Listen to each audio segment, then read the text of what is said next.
5 Maya tips to improve your productivity immediately. Number 1, comfortable time slider. If you see the time slider is so congested, in just this much of space there are more than 100 keys. It's always good to have the keys spreaded. Now if you see, if I have to key, I can easily understand the key is on 34 and the key is on 28. This is what you should be doing. Tip 2, key tick size. I've seen a lot of students who do this key tick size as 1. If your animation is going for 100 frames, 200 frames, it will be really hard for you to find these keys. Better go here, preferences, there is time slider option. Here is a key tick size. Click here 2x, save, so that your key tick sizes are now thicker and you will be able to select it precisely and move it very fast. This will improve your speed in animation. Number 3, manipulator size. By default, the Maya has this manipulator.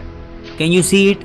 I'm not even able to see it. This gets mixed up in your controls and this takes a lot of time when you are doing animation. That is why on preferences, on manipulators, and increase the handle size and the line size and then save it. Now the line size is thicker and you can easily select the controls and save your time here. The fourth tip is using the manipulator precisely. If you really want to have less rotation, then make sure that the manipulator is big. If you want more rotations, then make sure that the manipulator is small. And the last but not the least, using local and world axis for moving and rotation. To move its own, if I really want this hand to move in its own direction, I will select the local axis, the object axis, this way. If you really want to move here, once you rotate, if you want the character's hand to go here, it's easy that you keep it in local axis and move it accordingly. If you really want multiple controls to move at the same location, then select Control Shift, right click and go to world axis and then move it so that you can move it together, and make sure that you use this center key to directly move the hands instead of selecting this, instead of moving individually. This will waste your time, and this is how you can actually be more productive while doing the animation. If you like the video, share it with your friends and follow me for more such animation tips.